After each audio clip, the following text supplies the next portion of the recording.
नमस्कार दर्शकवृन्द, दिनभरका देश विदेशका प्रमुख खबरहरू समेटिएको नेपाल टाइम्सको टप 50 बुलेटिनमा स्वागत छ। म रश्मिता उदास। सुरु गरौँ आजका प्रमुख खबरहरू। आज बागमती गण्डकी प्रदेश नम्बर 1 र प्रदेश नम्बर 2 का 1-2 स्थानमा चट्याङ सहित ठूलो पानी पर्ने सम्भावना। देशका अन्य ठाउँमा भने हल्कादेखि मध्यम खालको वर्षा हुन सक्ने। अविरल वर्षाका कारण आएको बाढी पहिरो र डुबानले देशका धेरै ठाउँमा नोक्सानी। आउँदो असोज पहिलो हप्तासम्म नेपालमा मनसुन सक्रिय रहने सम्भावना रहेकाले बाढी पहिरो र डुबानको जोखिम कायमै रहने। पर्वतको विभिन्न ठाउँमा गएको पहिरोमा परि ज्यान गुमाउनेको संख्या 10 पुग्यो। एकजना बेपत्ता। अविरल वर्षाका कारण बिजुली बत्ती नभएकाले सञ्चार सम्पर्क विच्छेद। नारायणगढ मुगलिन सडक खण्डमा पहिरो खस्दा सडक अवरुद्ध। पानी परिरहेको र पहिरो झर्ने क्रम नरोकिएकाले पहिरो पन्छाउने काम सुरु हुन सकेन। सवारी साधन बीच बाटोमै रोकिए। सिद्धार्थ राजमार्ग अन्तर्गत पहिरो हटाउन पाल्पा बुटवल सडक खण्ड भोलि बिहानसम्म बन्द। एम्बुलेन्स बाहेक अन्य सवारी रातको समयमा सञ्चालनमा रोक। बाढी पहिरोले बढी क्षति पुर्याएको जिल्लामा उद्धार र राहतमा कुनै कसर बाँकी नराख्न जिल्ला र स्थानीय तहका विपद व्यवस्थापन समितिलाई गण्डकीका मुख्यमन्त्री कृष्णचन्द्र नेपाली पोखरेलको निर्देशन। पीडितले महसुस गर्ने गरी काम गर्न सम्बन्धित सबै पक्षलाई आग्रह। नेपालमा गएको 24 घण्टामा 14,000 बढीमा गरिएको परीक्षणमा थप 1,756 जनामा कोरोना संक्रमण पुष्टि। आजै 2,274 जना डिस्चार्ज। आज थप 23 जना सहित हालसम्म कोरोना संक्रमणबाट 10,809 जनाको ज्यान गयो। हाल देशभर 33,006 जना सक्रिय संक्रमित। अमेरिकी सहयोग परियोजना एमसीसी खारेज गर्न माग गर्दै काठमाडौँ स्थित अमेरिकी दूतावास अगाडि युवाहरूको प्रदर्शन। माओवादी सम्बद्ध अखिल क्रान्तिकारीका केन्द्रीय सदस्य निर्ग जैसी नवीन सहित 10 जना पक्राउ। दार्चुला घटनाको विरोधमा नेकपा एकीकृत समाजवादी सम्बद्ध विद्यार्थीहरूद्वारा भारतीय प्रधानमन्त्री नरेन्द्र मोदीको पुतला दहन। घटनाको विरोध गर्दै भारतलाई कूटनीतिक नोट पठाउने काम समेत नगरेको भन्दै सरकारको आलोचना। नेपाली आकाशमा हेलिकप्टर उडाएकोमा आपत्ति जनाउँदै भारतीय पक्षलाई दार्चुला प्रशासनको चिठी। भारतीय हेलिकप्टर पटक पटक अनुमति बेगर नेपाली आकाशमा आउने क्रम नरोकिएकाले पत्र लेखिएको प्रशासनको भनाई। सत्तारूढ दल नेपाली कांग्रेसको 14औं महाधिवेशनको प्रक्रिया शुक्रबारदेखि सुरु। आज देशभरका सबै वडामा अधिवेशन हुनुपर्नेमा 35 जिल्लामा मात्रै अधिवेशन सम्पन्न। 56 जिल्लाको क्रियाशील सदस्यता सार्वजनिक गरिएकोमा बाँकीमा 23 गतेभित्र वडा अधिवेशन गर्ने तयारी। पार्टीभित्रको आन्तरिक प्रतिस्पर्धा लोकतन्त्रको सौन्दर्य भएको प्रधानमन्त्री एवं कांग्रेस सभापति शेरबहादुर देउवाको भनाई। पार्टीको समग्र संगठनको जग मजबुत बनाउन स्वस्थ प्रतिस्पर्धा मार्फत अधिवेशनमा सहभागी हुन आग्रह। जिल्ला सभापति दुर्लभ थापालाई चुनावमा हराएर देखाउन एमाले नेता महेश बस्नेतलाई प्रधानमन्त्री एवं कांग्रेस सभापति देउवाको चुनौती। गुण्डागर्दीबाट चुनाव जित्ने सपना नदेख्न भन्दै भक्तपुरमा अब कांग्रेसलाई कसैले हराउन नसक्ने दुर्लभ थापाको दावी। पार्टीमा संस्थागत हुँदै गएको गुट र विभाजनको संस्कार हटाउनु पर्नेमा कांग्रेस केन्द्रीय सदस्य डाक्टर शेखर कोइरालाको जोड। महाधिवेशनलाई पार्टीमा जित र हार भन्दा माथि राख्न सुझाव। आगामी निर्वाचनपछि आफ्नो पार्टी फेरि सरकारमा फर्कने एमाले प्रवक्ता प्रदीप गेवालीको दावी। स्थानीय प्रदेश र संघीय तहको निर्वाचनको तयारीमा जुट्न पनि पार्टीको सिंगो पंक्तिलाई आह्वान। नेकपा एमालेका उपाध्यक्ष वामदेव गौतमद्वारा पार्टी परित्याग। गौतमले एमालेको सबै पदबाट राजीनामा दिएको पत्र स्वकीय सचिव मार्फत कार्यालय सचिव शेरबहादुर तामाङलाई बुझाए। सर्वोच्चले बिहीबार जारी गरेको अन्तरिम आदेशबारे कानून व्यवसायहरूको छाता संगठन नेपाल बार एसोसिएसनले गम्भीर छलफल गर्ने। बारले भदौ 20 गतेका लागि सल्लाहकार समितिको आकस्मिक बैठक डाक्ने निर्णय। चितवनका 26 जना जनप्रतिनिधि माधव नेपाल नेतृत्वको नेकपा एकीकृत समाजवादीमा आबद्ध, जसमध्ये 12 जना भरतपुर महानगरपालिका र 14 जना रत्ननगर नगरपालिकाका। बागमतीमा मीना नेपाल गेवालीले गरिन् एकीकृतको पक्षमा शनाखत।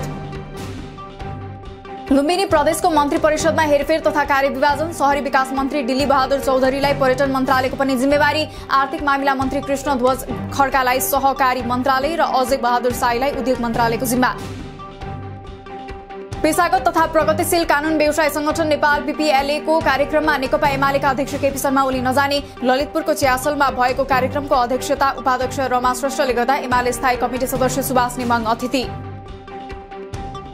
10 बुँदे सहमति अनुसार पार्टी अगाडि बढ्न एमाले निकट पेशागत तथा प्रगतिशील कानून व्यवसाय संगठन पीपीएलए को भेला रोक्नुपर्ने रघुजी पन्तको सुझाव। भेला सहमति अनुसार नभएको अध्यक्ष रुद्र नेपालको दावी।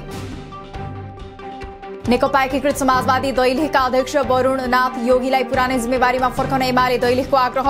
एमालेले यसअघि गरेको सम्पूर्ण कार्यवाही पनि निष्क्रिय गरिएको पत्रमा उल्लेख।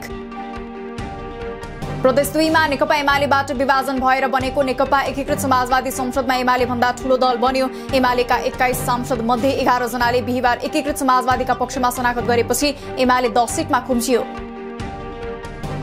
समानान्तर कमिटी गठन गर्ने विभिन्न तहका नेतालाई साधारण सदस्य समेत नरहने गरी राष्ट्रिय जनमोर्चाद्वारा निष्कासन। लालबहादुर जागरी, लोकेन्द्र लम्सा, लक्ष्मीराम आचार्य, गोविन्द विक र केशवनाथ योगीलाई पार्टीको सम्पूर्ण पद र जिम्मेवारीबाट मुक्त। संवैधानिक व्यवस्था अनुसार भूमिहीनलाई राज्यले एक पटकको लागि जग्गा दिने विषय कार्यान्वयनका लागि चुनौतीपूर्ण रहेको सांसदहरूको भनाई। राजनीतिक विषय भएकाले धेरै आयोगहरू बन्ने र खारेज हुने गर्नाले भूमि सम्बन्धी समस्या तत्कालै समाधान हुन नसक्ने उल्लेख। पूर्व तयारी नभएको र स्रोत पनि सुनिश्चित नभएका झण्डै 2000 बढी सडक आयोजनाको नयाँ ठेक्का लगाउन सरकारले लगाए रोक। ओली नेतृत्वको सरकारले पूर्व तयारी नगरी ठूलो आर्थिक दायित्व सिर्जना हुने गरी आयोजना अघि बढाएको अर्थ मन्त्रालयको निष्कर्ष। वायु सेवा निगमको भावी कार्यदिशा र जारी कर्मचारी आन्दोलनको सम्बन्धमा अध्ययन गरी सरकारलाई सुझाव पेश गर्न एक उच्च स्तरीय समिति बनाउन अर्थ मन्त्रालयको सुझाव। समिति गठन गरी सुझाव सहितको प्रतिवेदन पेश गर्ने गरी प्रक्रिया अघि बढाउन आग्रह। सैनिक अदालतको कमजोरीका कारण सर्ट मेसिन गन चोरी अभियोगमा जेल परेका 2 सैनिकले पाए सफाई पाए पनि 3 वर्ष बढुवा रोक्का गर्न सैनिक विशेष अदालतको आदेश। मुलुककै जेठो त्रिचन्द्र कलेज सरकारको बेवास्ताका कारण मेटिने अवस्थामा। ऐतिहासिक एवं पुरातात्विक महत्व बोकेका कलेजका भवनहरू महाभूकम्पपछि जीर्णोद्धार हुन नसक्दा विद्यार्थीहरू जोखिम मोलेर पढ्न बाध्य। मेलम्ची खानेपानी आयोजनाको माथिल्लो भूभागको भौगर्भिक अध्ययन गर्न एसियाली विकास ब्याङ्कको एडीबीको विज्ञ टोली आउने। उक्त भूभाग जोखिमयुक्त रहेको भन्दै एडीबीलाई अध्ययन गरिदिन खानेपानी मन्त्रालयको अनुरोध। 5 महिनादेखि बन्द पशुपतिनाथ मन्दिर खोल्ने तयारी। कोरोनाको जोखिम कम हुँदै गएपछि नेपाली महिलाको महान चाड हरितालिका तीजको अवसर पारेर मन्दिर खोल्ने तयारी। हेटौडा स्थित बहुराष्ट्रिय कम्पनी युनिलिभरको चिया प्रशोधन केन्द्र स्थानीय प्रशासनद्वारा सील। कम्पनीमा म्याद गुज्रिएको तथा विवरण स्पष्ट नभएका करिब 30 किलोग्रामका 920 बोरा चिया फेला। अवैध रूपमा याशा गुम्बाको कारोबार गरेको आरोपमा काठमाडौँबाट 4 जना पक्राउ। 1 किलो 850 ग्राम याशा गुम्बा सहित पक्राउ परेका 4 जनालाई आवश्यक कारबाहीका लागि डिभिजन वन कार्यालय बुझाइयो। नेपाल विद्युत प्राधिकरणले खोल्यो झण्डै 350 जना नयाँ कर्मचारीका लागि विज्ञापन। अधिकृत र सहायक स्तरमा सहनिर्देशकदेखि जुनियर मिस्त्रीसम्मका लागि खुला तथा समावेशी कोटामा विज्ञापन खुला। मुलुकको विद्युत माग र आपूर्ति व्यवस्थापनलाई सन्तुलन कायम गर्न ठूला जलाशय युक्त र अर्ध जलाशय युक्त जलविद्युत आयोजना निर्माणलाई प्राधिकरणले प्राथमिकता दिने। 3 वटा आयोजनाहरू अहिले विस्तृत अध्ययनको अन्तिम चरणमा। नेपाल पर्यटन बोर्ड र टानबीच जीविकोपार्जनका लागि दिगो पर्यटन पुनरुत्थान गर्ने सम्झौता। पर्यटन बोर्डको गल्ती भए सुझाव दिन तर अन्यथा नकारात्मक टिक्का टिप्पणी नगर्न आग्रह। नेपाल टेलिकमको मोबाइल नम्बरमा समस्या। केही दिनदेखि टेलिकमको मोबाइल नम्बरमा विदेशबाट मिस्ड कल आउने र कल गर्दा नबोल्ने, पैसा काटिने जस्ता समस्या देखिएको टेलिकमको भनाई। अनावश्यक र शंकास्पद एप हटाउन आग्रह। सरकारले हुम्लाको लिमी लाप्चादेखि हिल्सासम्मको चीनसँगको सीमा क्षेत्रको समस्याबारे अध्ययन गर्न समिति गठन गरेको विषयमा विभिन्न कोणबाट प्रश्न उठ्यो। चीनलाई पनि विश्वासमा लिएर काम गर्नु सबैभन्दा परिपक्व निर्णय हुने जानकारहरूको भनाई। पोखरामा महानगरपालिकाको बेथिति। कानून मिचेर जनप्रतिनिधि र कर्मचारीद्वारा भत्ता र ठेक्का बाँडफाँड। करोडौं राजस्वको हिसाबै देखिएन। बेरुजु रकम 1 अर्ब 97 करोड। आज सुनको भाव बढ्दा चाँदीको भाव भने घट्यो। सुन तोलाको 90,900 रुपियाँ कायम हुँदा चाँदीको मूल्य भने तोलाको 1195 रुपियाँ निर्धारण। जापानमा जारी टोकियो पारालम्पिक 2020 मा नेपालबाट सहभागी तेक्वान्दोकी एकमात्र खेलाडी पलेशा गोवर्धन चीनसँग रिपेज फाइनलमा पराजित। दोस्रो राउन्डमा अङ्क जोड्न नसक्दा पलेशा पदकबाट वञ्चित। पोर्चुगलका स्ट्राइकर क्रिस्टियानो रोनाल्डोले इङ्ग्लिस क्लब म्यान्चेस्टर युनाइटेडमा 7 नम्बरकै जर्सी लगाउने पक्का। अब कावानीले 21 नम्बर जर्सी लगाउने। सेप्टेम्बर 11 मा न्युक्यासलसँग हुने खेलबाट रोनाल्डोले म्यान्चेस्टर युनाइटेडमा दोस्रो पटक डेब्यू गर्ने सम्भावना। अफगानिस्तानमा तालिबानले नयाँ सरकार घोषणा गर्ने तयारी। छलफल लगभग टुङ्गिएकाले तत्कालै नयाँ सरकार घोषणा हुन सक्ने अनुमान। तालिबानको सरकारमा राष्ट्रपति र प्रधानमन्त्री हुने। तालिबानसँगको भेट पश्चात बेलायतद्वारा तालिबान सरकारलाई मान्यता नदिने घोषणा। पश्चिमा देशहरूसँग सम्बन्ध राम्रो बनाउन चाहे तत्काल त्यहाँ फँसेका पश्चिमा नागरिकहरूलाई बाहिर जान दिनुपर्ने बेलायतको अडान। चीन आफूहरूको सबैभन्दा महत्वपूर्ण साझेदार मुलुक भएको तालिबानका प्रवक्ता जबिउल्लाह मुजाहिदको भनाई। अफगानिस्तानको आर्थिक भविष्य चीनको हातमा रहेको भन्दै युद्धग्रस्त मुलुकको पुनर्निर्माणका लागि चीनलाई तालिबानको आग्रह। अफगानिस्तानमा तालिबानको नियन्त्रणमा नआएको एकमात्र प्रान्त पञ्चशीरमा तालिबान र स्थानीय एनआरएफ बीच भीषण युद्ध जारी। पञ्चशीरमा जारी युद्धमा 350 तालिबानका लडाकु मारिएको एनआरएफको दाबी, संख्या पुष्टि हुन बाँकी। अमेरिकाको न्यूयोर्कमा आएको आइडा नामक सामुद्रिक आँधीका कारण हालसम्म 46 बढीको मृत्यु, 3 नेपालीले पनि ज्यान गुमाए। जलवायु परिवर्तन संकटसँग जुझ्न ऐतिहासिक लगानी आवश्यक पर्ने अमेरिकी राष्ट्रपति बाइडेनको प्रतिक्रिया। न्यूजील्यान्डको अकल्यान्ड स्थित एक सुपरमार्केटमा 6 जनालाई चक्कु आक्रमण गर्ने एक व्यक्ति प्रहरीबाट मारिए। आक्रमण आतंकवादी भएको न्यूजील्यान्डकी प्रधानमन्त्री ज्यासिन्डा आर्डनको दाबी।